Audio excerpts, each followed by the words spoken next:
Tällaisen siirtokalvon kanssa kannattaa tarkistaa, että lähteekö tämä tarra sen mukana.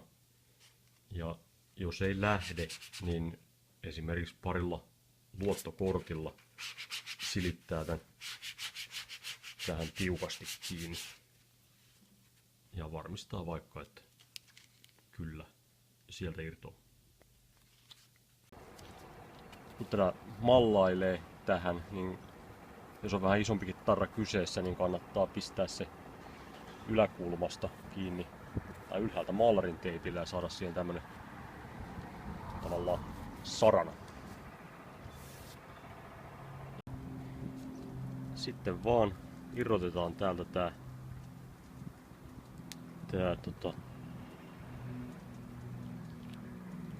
pohja ja vetästään tää paikalleen tää varsinainen tarra.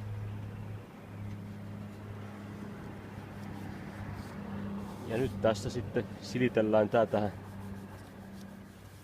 tiukasti. Joo, eli silitellään tällä taas näillä korteilla.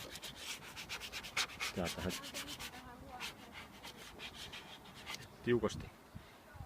Ja sitten vedetään tällainen tää kalvo, siirtokalvo pois.